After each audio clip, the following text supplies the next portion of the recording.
నమస్తే, welcome to RP7 TV news. Mancherial జిల్లా కేంద్రంలోని బెల్లంపల్లి చౌరస్తకు సమీపంలో ఓ ఇంటి నిర్మాణం పనులు చేస్తుండగా గోడ కూలి ముగ్గురు కూలీల మృతి, మరొకరికి తీవ్ర గాయాలయ్యాయి. ఈ సంఘటన స్థలానికి చేరుకున్న Ramagunda police commissioner M Srinivas IPS అక్కడ పరిస్థితిని పరిశీలించి సంఘటనకు సంబంధించిన దానిపై పూర్తి స్థాయిలో దర్యాప్తు చేస్తామన్నారు.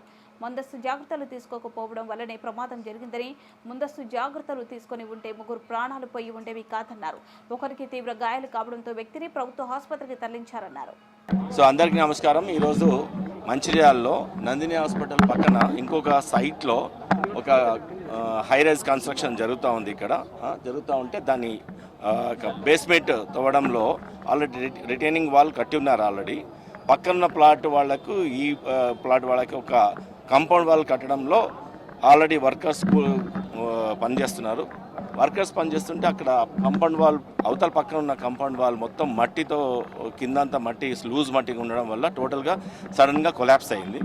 ఆ కొలాప్స్ కావడంలో ఎక్కడైతే నలుగురు పనిచేస్తున్నారో నలుగురు ఆల్మోస్ట్ మట్టిలో కూరుకుపోయారు.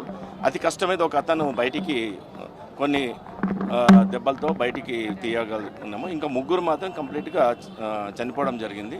దాంట్లో ఈ యొక్క కన్స్ట్రక్షన్కి మున్సిపాలిటీ వాళ్ళు ఎలా పర్మిషన్స్ ఇచ్చారు, ఏ విధంగా పర్మిషన్ ఇచ్చారు, దాని యొక్క ఈ గైడ్లైన్స్ ప్రకారం ఇచ్చారా లేదా అనేది కూడా మేము వాకప్ చేస్తున్నాము. ఒక లాస్ట్ పర్సన్ని కూడా ఇక్కడ తీస్తున్నాము, రెస్క్యూ ఆపరేషన్ చేస్తున్నాము. అది తీసుకొచ్చి ముగ్గురు ప్రస్తుతానికి ముగ్గురు చనిపోయి ఉన్నారు. ఒక పర్సన్ని రెస్క్యూ చేశారు. ఇట్లాంటి కన్స్ట్రక్షన్స్ ఎందుకు జరుగుతున్నాయి, ఎట్లా పర్మిషన్స్ ఇస్తున్నారు, ఈవెన్ కలెక్టర్ గారు కూడా చెప్పడం జరిగింది. త్వరలో ఇప్పుడు కలెక్టర్ గారు కూడా లేకపోతే అడిషనల్ కలెక్టర్ గారు వచ్చి విజిట్ చేయొచ్చు. వాళ్ళకు కూడా ఈ కంప్లైంట్ మేము రైజ్ చేస్తున్నాము. ఈ పర్మిషన్ లీగల్గా ఇచ్చారా కాదా, ఇది who is the person, and precautions తీసుకోకుండా ఈ కన్స్ట్రక్షన్ చేయడం వల్ల జరుగుతుందని తెలుస్తుంది. ప్రికాషన్స్ తీసుకుని అంటే జరగకపోయి ఉండొచ్చు. So will take legal action what ever the as per the law, and also will help the persons who are already victims. Okay, thank you.